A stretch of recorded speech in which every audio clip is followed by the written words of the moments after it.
This is another episode of Clarity with Mo, and my name is Mayo too, and I'm glad to have you guys join in once again. Today I have a very distinguished person because at the beginning of this particular season of the podcast, I wanted to talk to people that hire creative people that hire photographers, people that hire filmmakers, people that hire people that like us. So I thought to myself, who is the best person to talk to when it comes to the idea of positioning? Because in what we do, if you don't position well, you will not make money. So I thought to myself, who should I talk to? And the name Karen Emakpor came to my head. And I said, I need to find this lady. So in case you don't know who she is, of course, she'll tell us about herself in a bit. But let me tell you who she really is. So Karen is the lead planner and creative director at Maven Experience. They're a Lagos-based wedding and event planning company known for curating elegant and intimate weddings as well as seamless celebrations. She specializes in coordinating vendors, managing event logistics, and bringing couples' vision to life with thoughtful detail. Karen is passionate about creating memorable wedding experience while maintaining excellence behind the scenes. So join me in welcoming our guest today on Clarity with Mo. Karen, please welcome her. Thank you so much, Mayo, and I'm so glad to be here. Thank you for inviting me. No.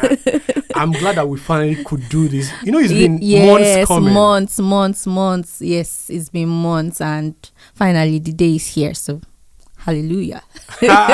She's in the spirit already. So I'm excited because she's somebody that I actually love the kind of work she's doing. And I want to start this conversation by saying, why event planning? Why event planning? First off, I think for the most part of my life, I have always been intrigued by the event space. Okay. Right from when I was in uni.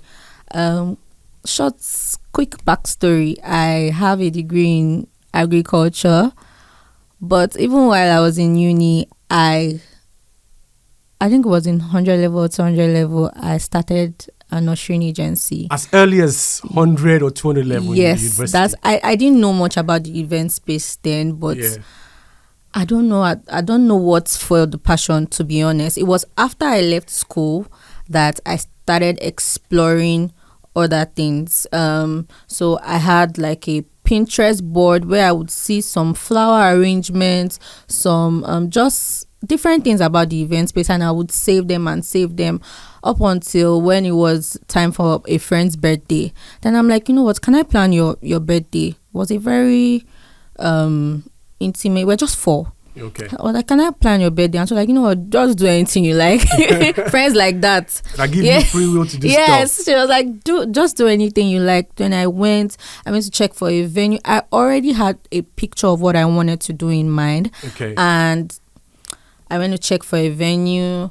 I found a place, made arrangements with the venue managers, called somebody to do like very small, simple, minimal decor and all of that. Then after that happened, the day of the birthday came, we were there, and while we were there posting things about the event, people just started asking questions. Who did this? Where is this place? Where is this place? And then my friends are like, this has to be a business. I'm like, no, I just enjoy doing it. No, it has to be a business. It got to a point where they stopped talking to me till I opened a page. This is why you need good friends. Yes. They're like, we're not going to speak to you, because we had a group chat. Like, we're not going to speak to you until you open your business page. I'm like, okay. So one day I just opened the page. I'm like, okay, I've opened the page now. They're like, oh, first to follow, second to follow, and all of that. And it just started like that. Like, it was, at that point, it wasn't supposed to be a business. Okay. Yes, but it's something that I enjoy doing. And then being able to turn it into a full-fledged business is just so beautiful to see. Yeah. I am really excited about the journey. Like, two things stood out for me when you said that. First, you thought this is what you really like. Yeah. And before then, you were putting things in place. Things on like your Pinterest. Mm-hmm. You knew exactly what you wanted, even before you had a name for it. Mm-hmm. And then you had friends that said, this should be a business. Yes. So talk to me about the role those kind of friends play in actually bringing some ideas to life in people's life, especially in creatives' life. Okay. For your friends, when I started with a picnic business. I didn't go straight into wedding planning. Okay. And like I said, when I opened the page, my friends were sharing those videos. We didn't even really take videos of that event because it was just something fun. Yeah. But they're like, no, anything we do, even if it's the Snapchat ones with the filters, we're going to still share it. They kept on posting it. When I got a proper booking, Yeah. and I told them, okay, I have a booking now. And they're like, okay, so what's next? What do you want us to do? What do you need us to do? And it was just so good to see that people are like they believe that I could do it. Yeah. And any point in time when I say, okay, I have this idea, see this picture, pick one for me, see this one, this vision, or this one, A or B, fast. They have done it. Do A, do B. Then there's a discussion and all of that. And when I need them to repost, to like, to comment, they are always there, as well as my family as well. They were very supportive of me. When I got my first job, because I didn't really know much. I didn't know much about vendor sourcing. And for my friend's birthday, we didn't have food. We had Krispy Kreme, donuts, and just drinks like that. Yeah. But now I had a client. My first client was asking me for jollof rice. I'm like, where do I want to see jollof rice? So I don't know. Should I go and buy Chicken Republic and all of that? And my mom was like, I'll do it. She did that jollof rice, and after the birthday, they called me. Please, who made your jollof? So please, if you have ever booked me for your picnic event and you asked me who made the jollof rice, I didn't say it was my mom, but it was actually my mom because it was amazing. Clock it now. Yes, so she made it feel like a home cooked meal and all of that. And so that was one of the things that also grew my business, just support from family and friends. My brother as well, he would, before he got into school, he would leave everything, go and help me look for ice block, all those things, follow me there, come back with me, we'll come back late in the night and all of that. So just all around support from family and friends, and I'm really appreciative of that. Yeah, that's good. So if you're a family member, support your family member. Yes. If you're a friend, support your friend. Because what's the point of being friends with someone if you can't support your friend? I always tell people, if your friend shy away from talking about money, they are not really your friends. Yeah. And if your friends cannot share what you do and tell other people about it, even when they cannot pay for it, they are not really your friends. Yes. So don't just want a good friend. Be a good friend to somebody. Yes, be a good friend. That's a great introduction. So let's talk about how did you then decide that, okay, it's going to be intimate events, not, everybody does not different kind of events. Regular Owambe. Yeah, not regular Owambe and every kind of that. What was your thought process? Because at that point, it looks like someone has spoken to a branding person, and the branding person will not, or strategist will not tell you, you know what, find a niche. So how did you come up with that part? You say, okay, I need to niche down and do only intimate events. To be very honest, I didn't have the luxury of having a branding coach or anybody that would tell me find a niche. It was just something that I enjoyed doing. And since I started with picnics were already intimate. Yeah. Again, I was second guessing transitioning from picnic events to weddings because I felt like I was already so comfortable in that zone. Yeah. I already had my clients, people and their friends that do birthdays. I had my clients, but I just knew that, okay, a client of mine reached out and said, my cousin is having a wedding, 50 guests. You already planned my wedding now, so it shouldn't be. I'm like, no, I don't do weddings. So say you will do this one. And I'm like, okay, wedding is such a big deal and all of that. You can't mess up. It's a serious thing. And she's like, oh, it's a civil wedding reception. And I'm like, okay, let's see. Since I already planned picnics, I planned picnics for 20 people, 30 people. I mean, 50 people should not be a problem. So I'm like, okay, Karen, if you, the thing is, once I accept a job, I definitely have to get it done. Yeah. There's no going back. So I decided to take the job. And after I planned that wedding, and I was like, okay, yes, intimate weddings or nothing. But you know the way Nigeria is, you say intimate weddings. We started planning a wedding for 100 people before and it ended up in 600. We'll get to that part. We'll get to that part.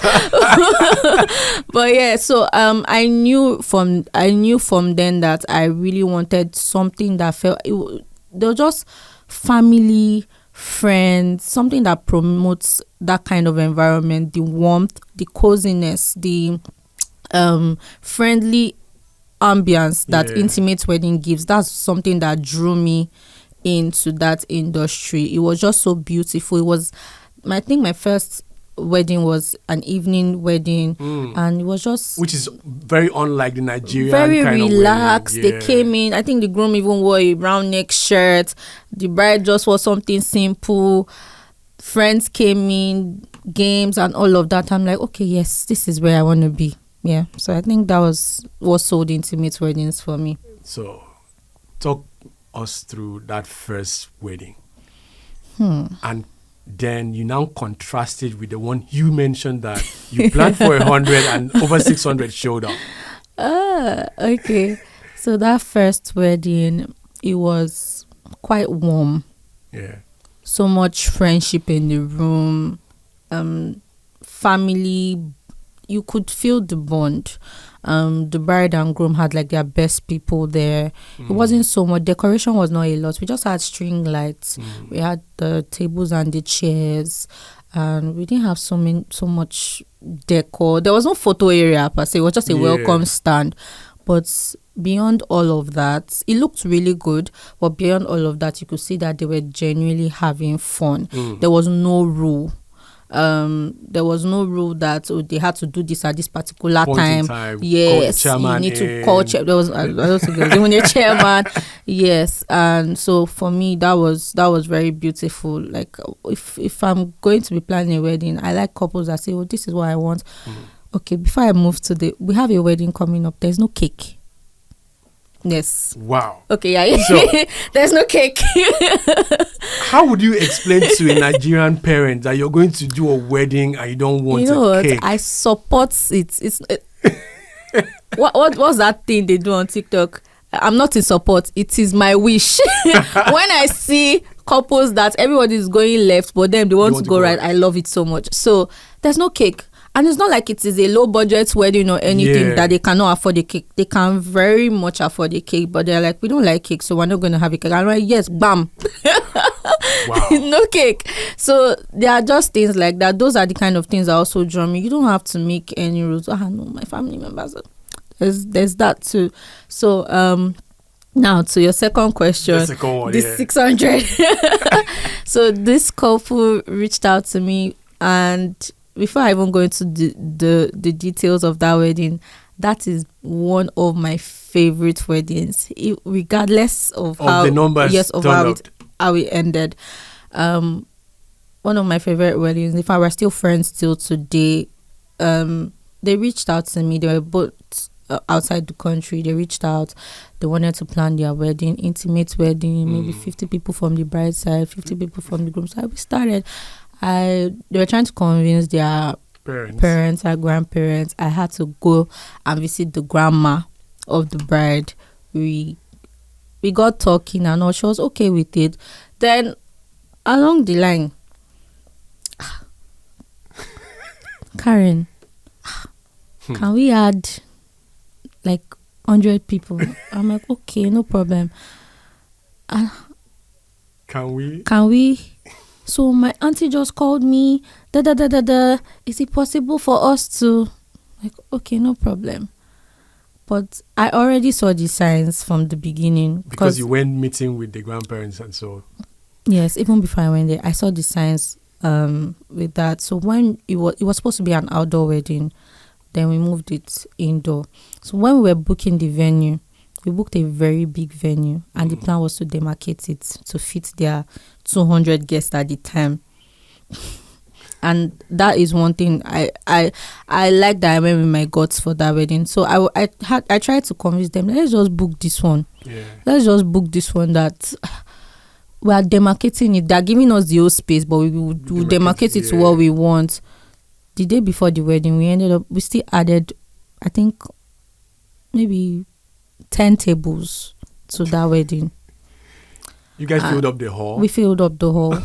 we did fill up the hall, and I was just like, how did we get here? The bride was like, Karen, I know that if we had told you from beginning that we wanted to do 600 when you will not answer us, but thank God you started already. Because when I started, I was like, I'm here already. We might as well just make the most out of it. And honestly, so the problem is not whether I can plan big weddings or intimate weddings. That wedding was also beautiful as well, but my heart still remains with my intimate wedding people. Wedding. Yes. So which brings me to the next question. How do you now choose your clients? Because sometimes, we always believe that the client chooses us as service people, but I actually believe that we choose our clients too. Yes, that's true. So how do you choose your clients? What are those things you look out for when deciding to work with a client on these intimate weddings? Currently, or intimate events? Currently, I offer free consultation. That free consultation is not like if I wanted to be paid for it, I would not be paid for it. But for me, it's sort of like an interview. If I get on a call with you and I sense that there is a bit of, you just want somebody to come and do one or two things, like if a lot of wedding planning is trust. You need to be able to trust me to do the kind of things that you want as well. So my consultations are like interviews for me. I'm interviewing the client as much as they're asking me questions. I'm also interviewing them. If the vibe is up for new consultation, I'll most likely say no. I'll most likely say, sorry, we can't take this event at this moment, or we are booked for the day. So it's okay to actually say to a client, like, you're afraid you are not available for that day. Yes, yes, it's something I do. I enjoy my peace a lot, because for example, if we're planning a wedding that is like the planning journey is 6 months, it means I'm stuck with you for 6 months. True. I don't want to be stuck with somebody that I cannot pick up the phone and say, okay, I have this idea, this is what we can do, or that is not really open to the vision that they have for their wedding, that cannot communicate with me, or that is just outrightly rude, or does not know how. Like yes, they are people like that right from consultation. So once I sense that, I'm like, I can work with anybody, but please, my peace for the next 3 months, 6 months is very important as well. So yes, I say no to clients. That's good. Okay. When I did the introduction, I mentioned the fact that you manage vendors, you manage event logistics and all of those kind of things, which now brings me to this question.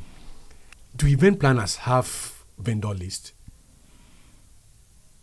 I've heard of that before.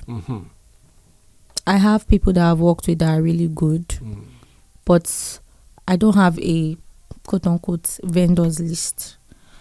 What do you have? I have people that I've worked with that I can easily say, oh, I've used this person before. Okay. You can try them out. That means they are unofficially on a list in your mind? Yes, on a list in my mind. Yeah. But that is because when I use them, they do not stress my life. Honestly.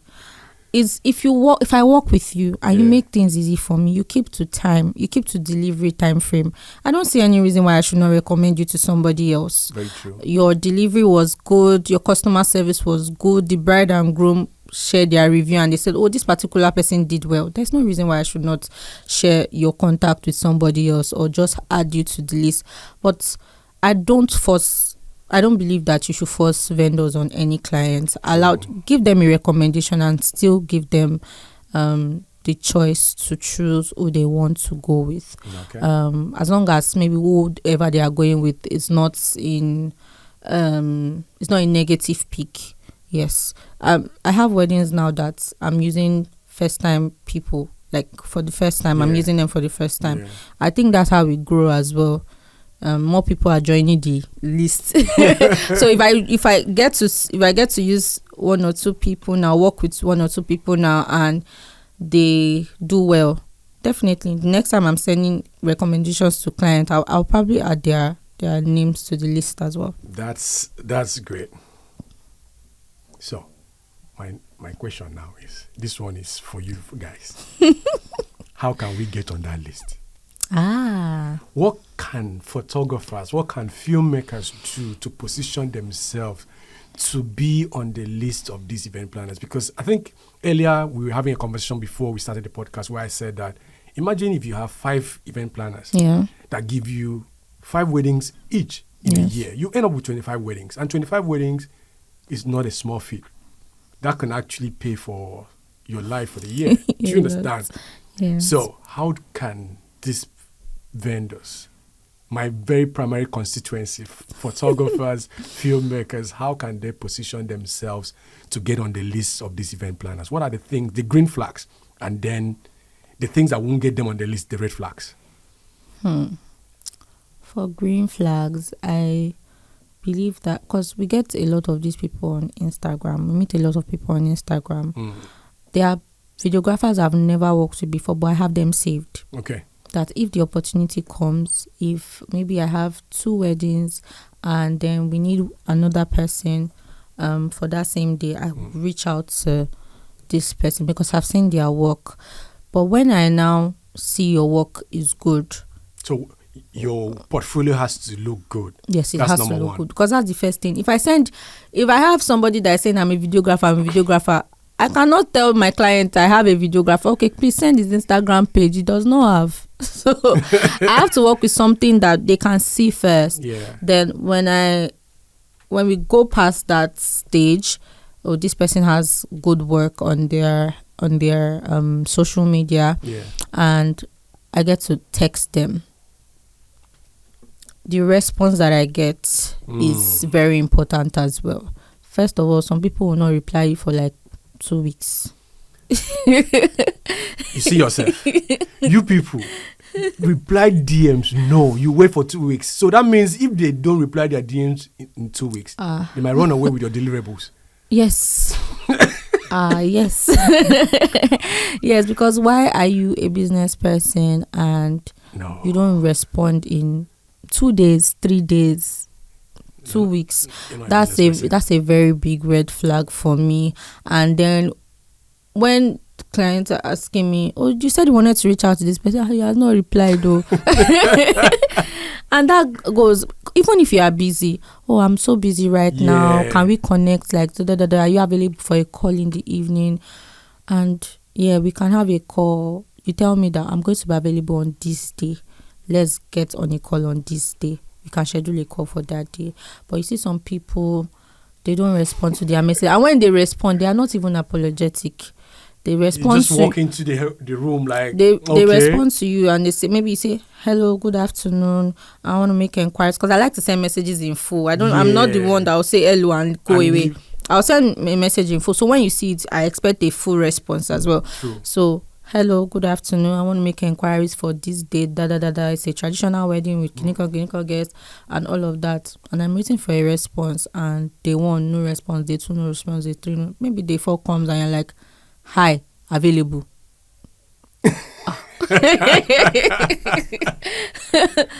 Like, hi, available. How? Or date is available. No hello, no good morning, no, oh, I'm sorry that I'm just responding. Apologies for the late response. Would you still like me to go over this as well? Blah, blah, blah. Are you available for a call? Oh, I'm sorry that I kept you waiting without a response. Please, can I call you to just properly apologize? Like, it takes nothing to just it's just courtesy, business courtesy. With that, I'm like, oh, I can even go back to the client and say, he was not available, but now he has sent a message. Do you want us to still go ahead with him?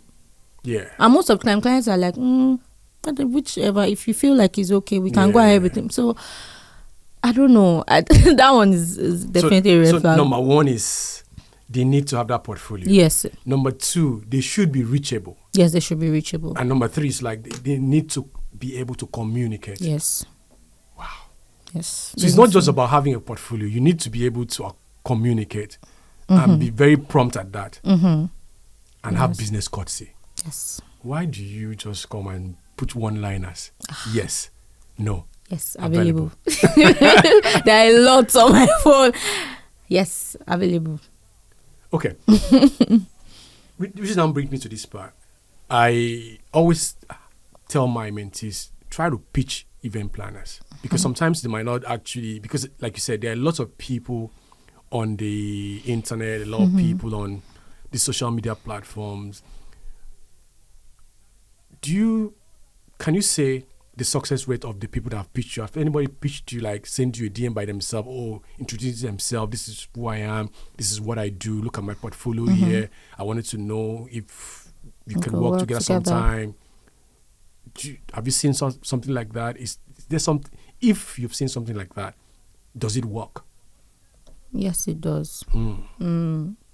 I have worked with somebody that it might not be immediately. Yeah. Like I said, I save some pages that maybe they send me a DM and I go to your page. I see that you are doing something good. Yeah. I just save your page. I have a folder for videographers and photographers specifically. I have another one just for different vendors that I might need. So I just save your page. So it might not be an immediate response. It might be 3 months later, 6 months later, even a year later. Something just comes Yes, up. but I have worked with somebody that has sent me a DM and I saved this page like every other person, and I reached out to him like much later and we're still working together till now. See. Yes. Send that pitch. Sometimes don't wait for people to come to you. Go to them. Share with them a portfolio that you want them to see and hire you. So it's not that I'm taking you back, but let's say, what is the first thing you want to see from a photographer is that if you're actually looking at their portfolio or they are sending you a portfolio, what is the first thing you need to see? And what is the thing that you think most people don't put inside or don't consider putting inside their portfolio when they are trying to talk to an event planner? For photographers,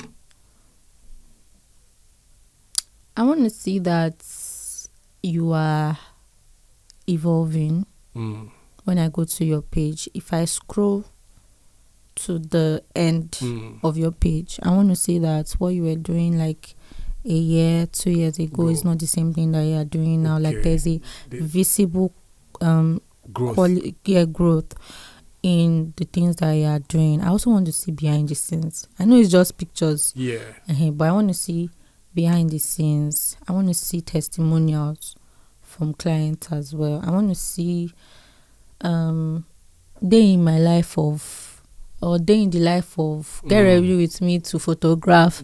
I want to see all those things as well.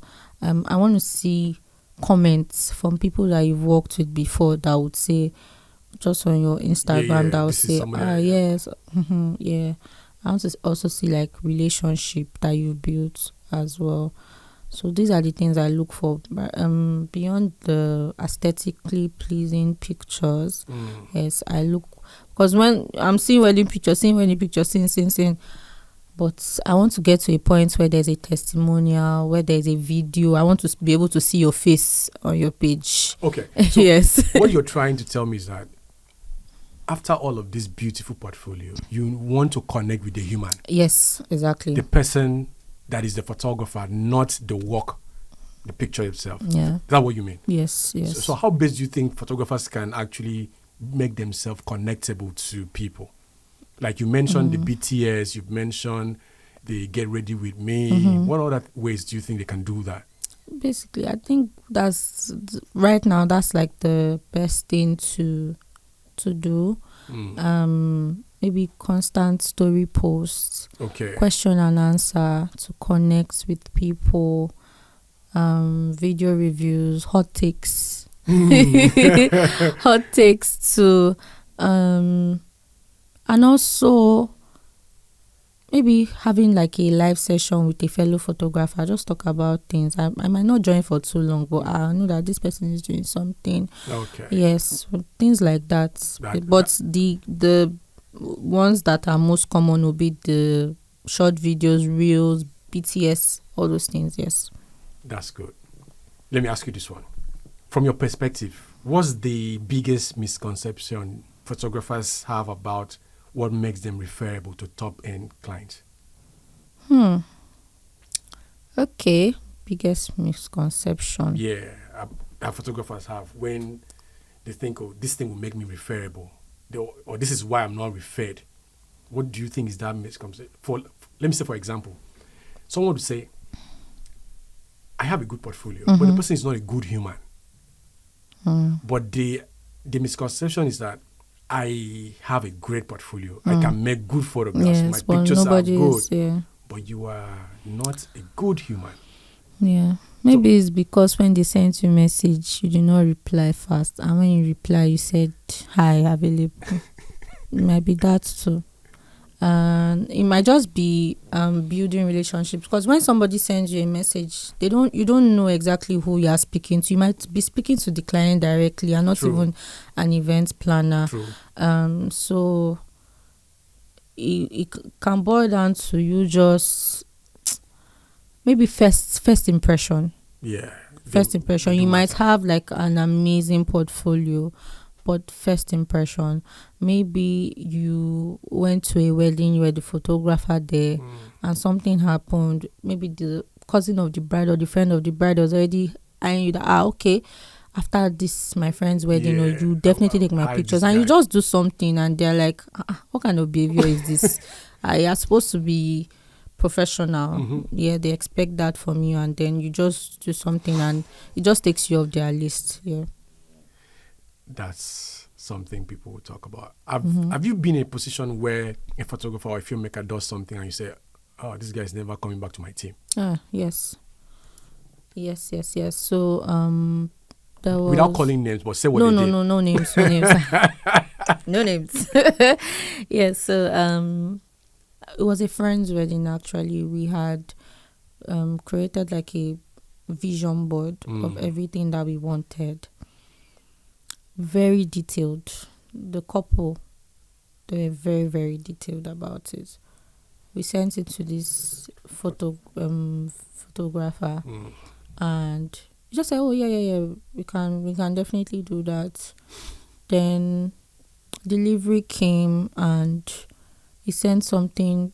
Not like what he did wasn't nice, but that was not what they wanted. What the client wanted. Yes, and it was more hurtful because they had taken out the time to prepare a vision board to send to you.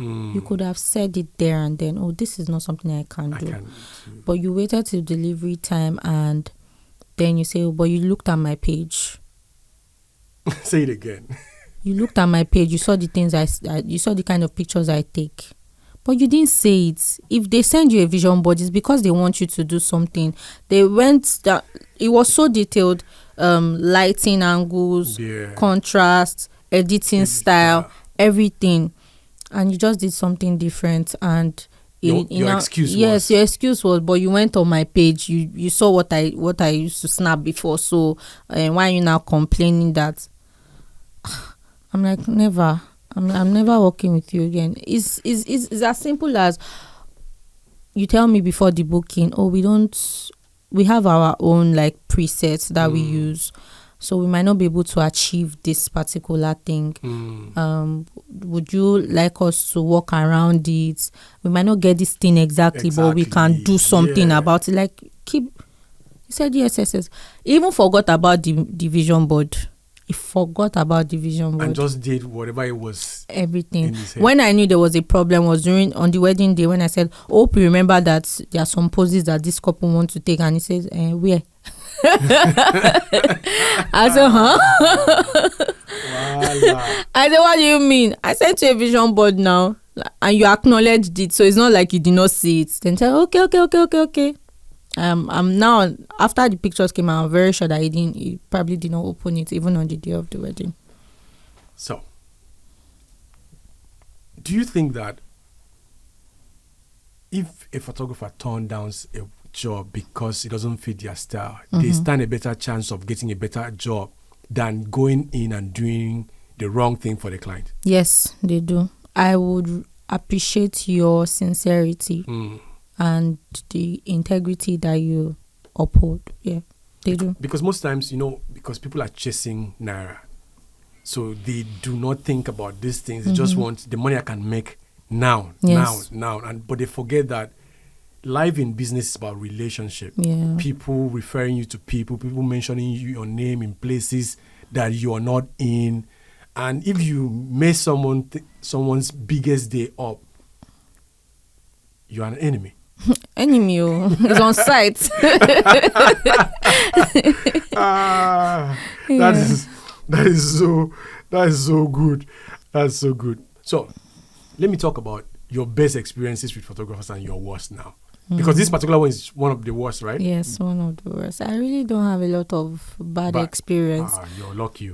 I don't want to be, maybe because I try as much as possible to go with my gut. Yeah. My gut feeling about some, like anybody that I want to work with. Yeah. So it has saved me a lot of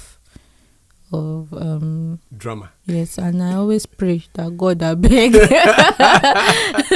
Yeah, so I've really not had a lot of bad experiences with even when like things have gone bad. That's why it's just good to work with people that communicate well. Even when things have gone bad. For example, a videographer I worked with lost the wedding files. Oh. But it was the way that he handled it that made everybody calm. He was able to communicate. The files that he had, he was able to make something out of it, apologize to the client, offer a full refund, even send gifts. So then luckily for us, we had like a mobile videographer on ground that day. But we still had videos from him, but it wasn't just the complete package. Yeah. But he communicated it and everything was sorted out at the end of the day. Now you brought the idea of mobile content creators. They are taking over. Okay, they are not. They are almost taking over the space of normal filmmakers that are doing wedding films. What do you think brought about that necessity for these content creators to be on board? Delivery time. Say it again. Delivery time. Yes, delivery time, because couples want to be able to see their videos the next day when they wake up, when they are just lounging and just reminiscing about the day before. They want to be able to see how the day went, because most of them are usually not with their phones. And videographer will tell you that you receive highlights or short reel in 3 to 4 weeks. That's when honeymoon has finished. The hype of the wedding is dead. So, and a content creator is coming and saying you get your videos in 24 to 48 hours. So definitely go with you would want to have, even though you still want that cinematic feature that a proper filmmaker would bring. You still want to see something. You want to have something that you're looking, share with your friends and all of that. People that are not able to attend the wedding, let them be using this one to cool down first. For the main cost to come. Exactly. So we don't have that. And then they will tell you that if you want your video, you pay another 1 million. If you want they call it express delivery. If you want express delivery, pay another 500K or another 1 million. I'm like, what's going on? So you as a planner will now think about, if I go to a content creator, I might pay half the price you're asking for, and I'll get the video out in 24 to 48 hours. Exactly. Wow. And then people complain that they are blocking you, that they are standing with their phone and their lights. It's because you don't deliver on time. That's a place I want us to get to. You know, when you go to a wedding, sorry, I don't photograph weddings, but I've seen wedding scenes. I've gone to weddings to say, you see like the makeup artist has a content creator, the hairstylist has a content creator, you as the event planner have one for the client, not for yourself, for the client. The photographers are complaining that they are blocking the way. Everybody's complaining. So you are saying that if delivery time was being cut short,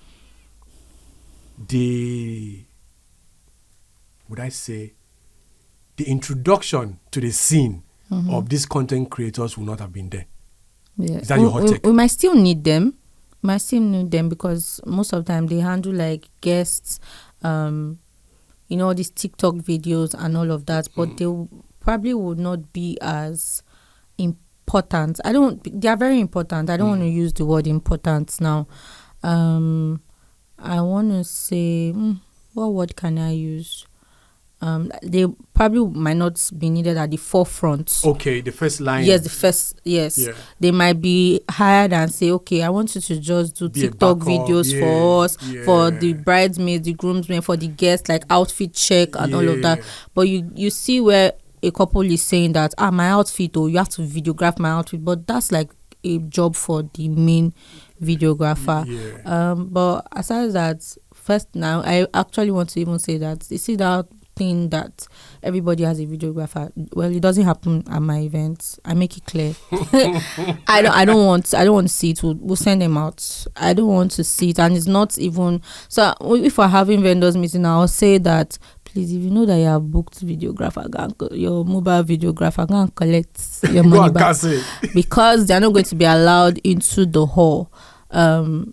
You see guests sitting now and they can't even see the couple, because we had a wedding in December, and one of the things, a first-time videographer that I worked with in December for the first time, one of the things that so I saw a story post after the wedding, and he tagged me, and I was like, first Nigeria wedding I'm going to, that videographers are not all over the place. And I was impressed by that post. I'm like, okay, I'm doing something. No, you are. Right. Yeah, so I make it very clear, the couple has their own mobile videographer.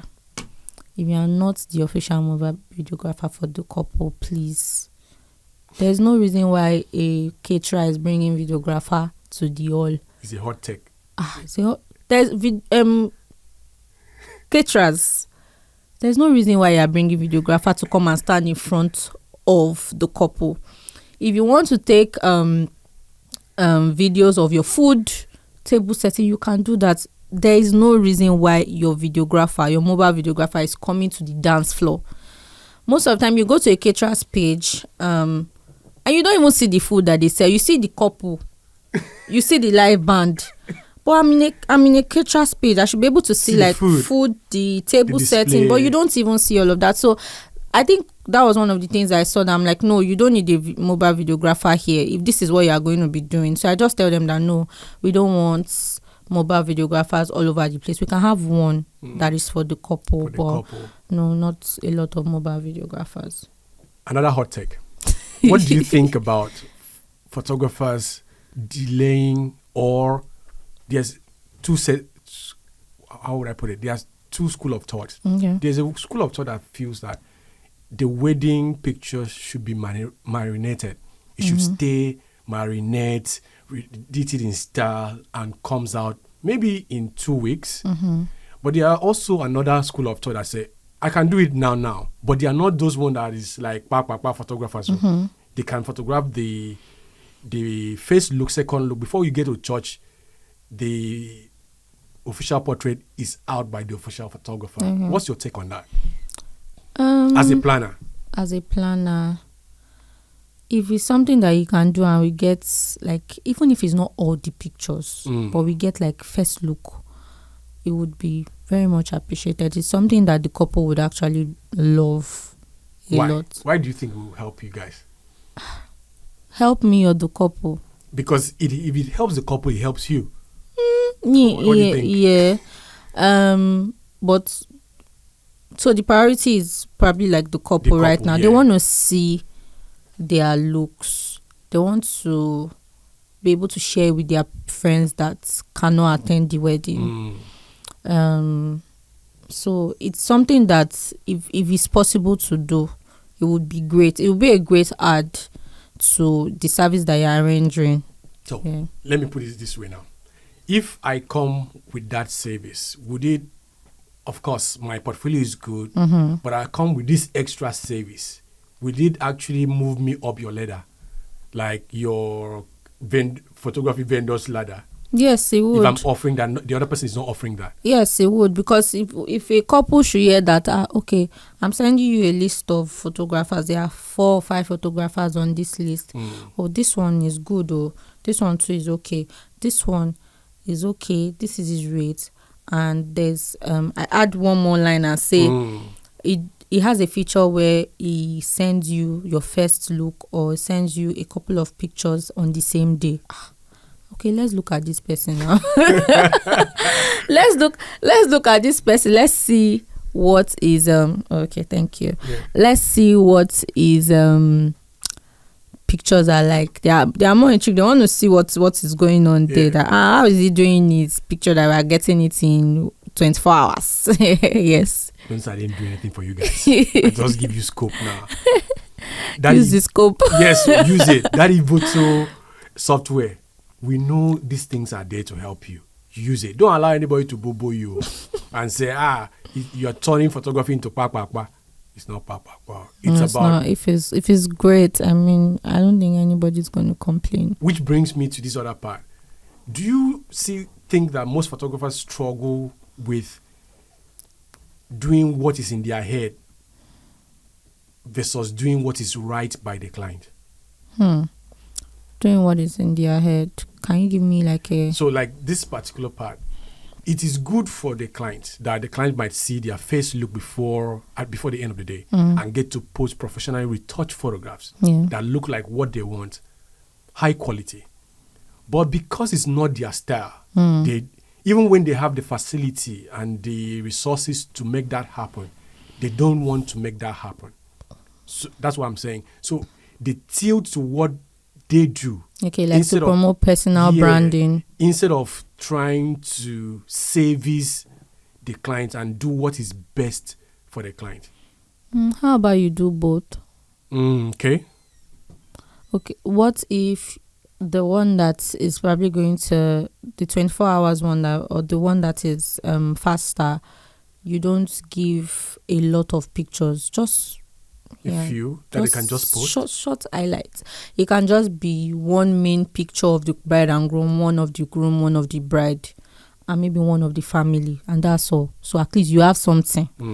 Then they still wait for their 2 weeks to get your professionally edited pictures. So that means you can do both. Yes, you can save do both. yourself what you know how to do best, but you still deliver to the client so that they do not misrepresent your work outside. Yes. And also they don't share pictures from phones, because that's one thing you're trying to also cop as a photographer, because as gowns are fine, but the lights of the phone cannot do the same thing with a professional photographer. Yes, that's important.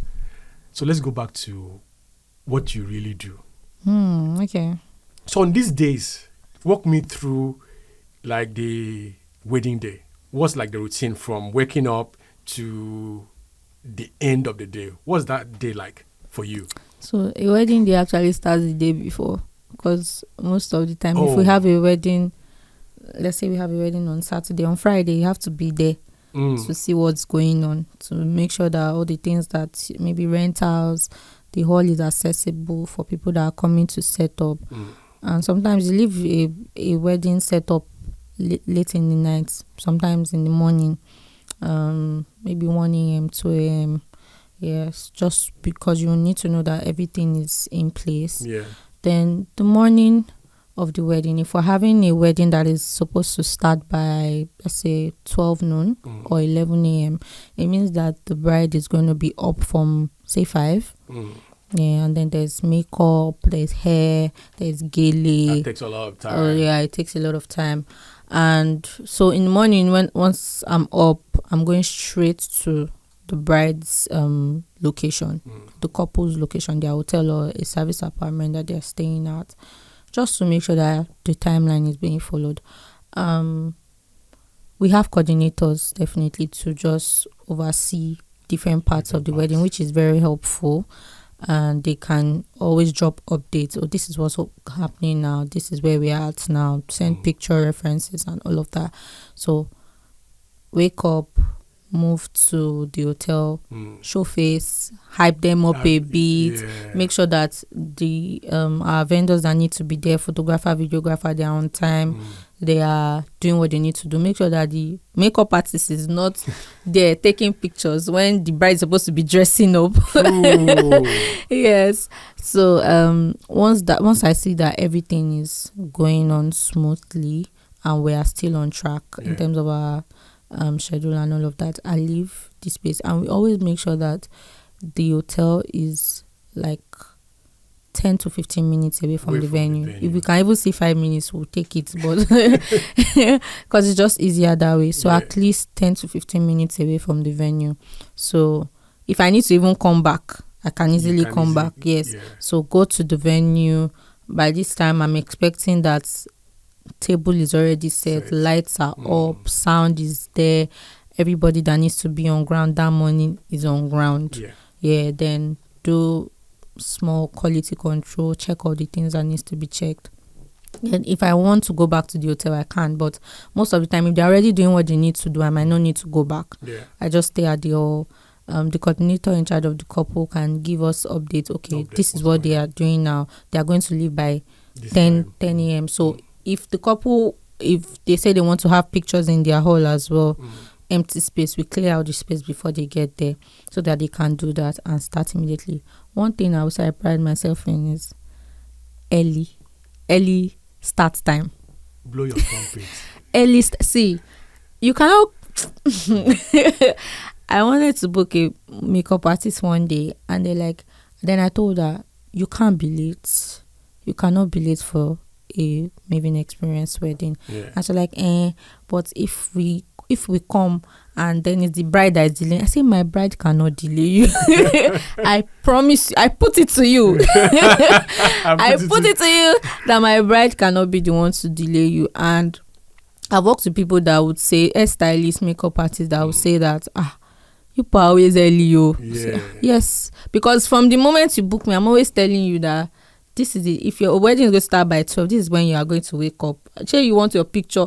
Or sometimes I even tease the bride and say, this one that you are running late, you don't want to sit down on your chair. It's selfie that you will take today.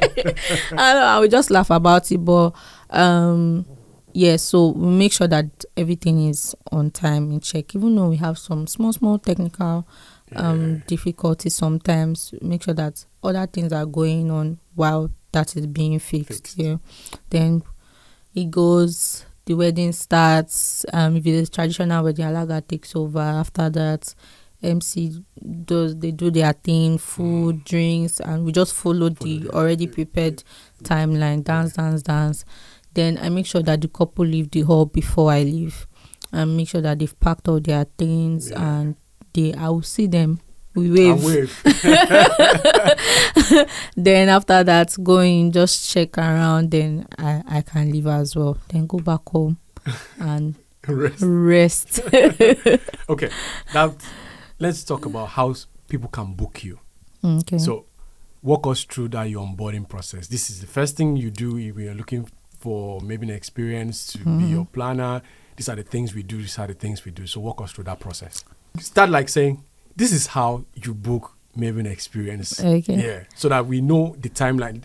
You know your timeline people now. Tell us this is how you get in contact with us. This is what we say after that. This is what you now do after that. Okay. All of that. So if you want to book the Maven experience, you can find us on Instagram. On Instagram, you see a link to a consultation form that you can fill.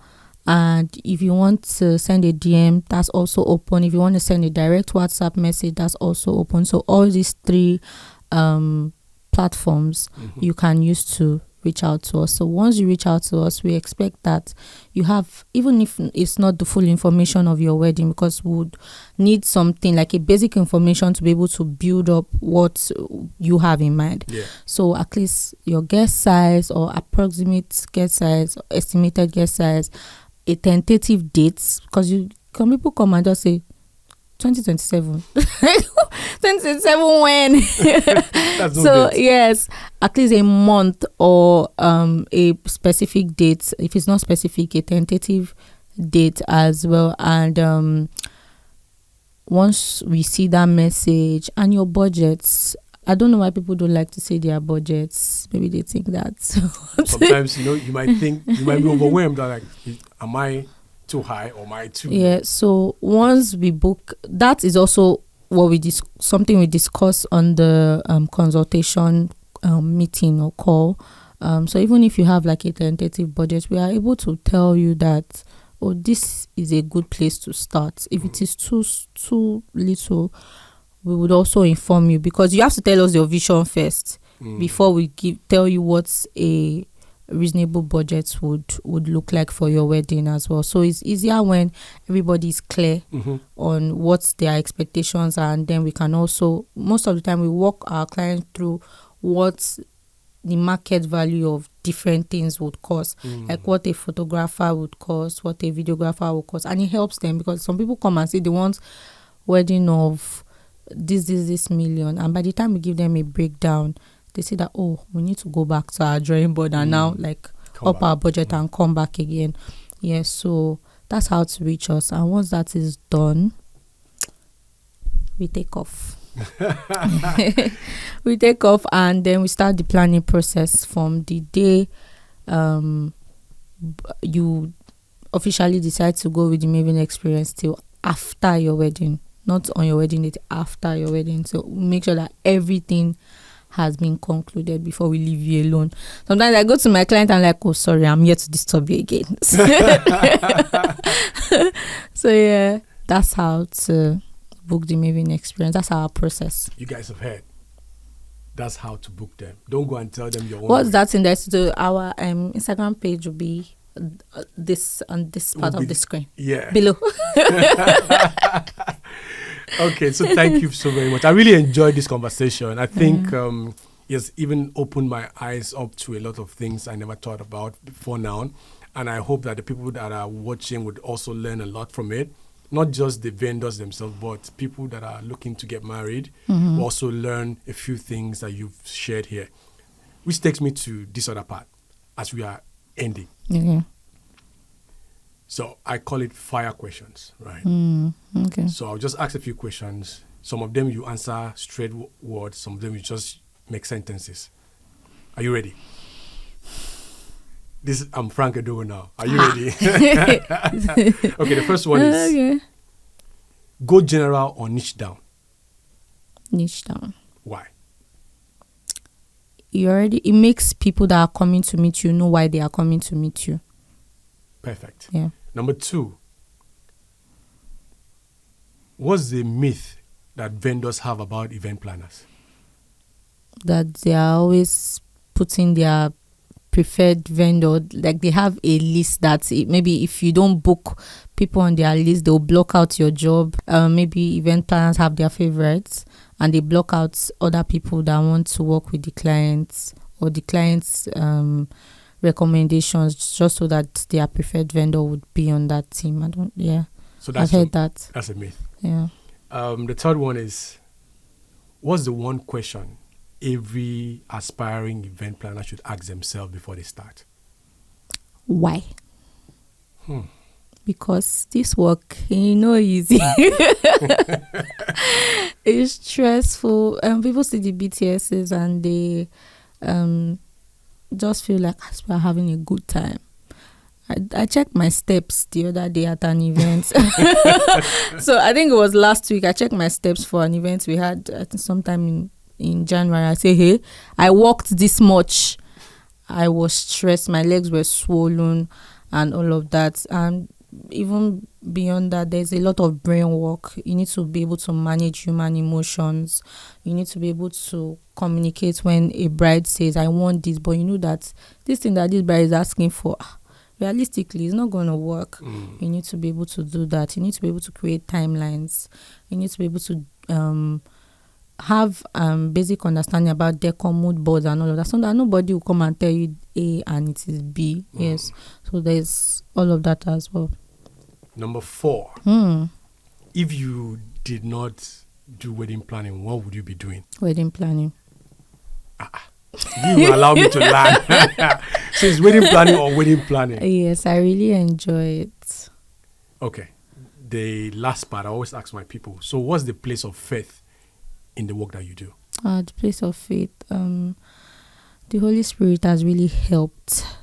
In fact, everything that I do, every step that I take, I like to say that before I moved into wedding planning, I started with picnic events. Yeah. And I already knew that this was where God was leading me to, but for some reason I was just second guessing myself, and I was just like, God, you are telling me to go to event planning. I already have my clients here. What was wrong with this place and all? But the moment I did that shift, I could see why.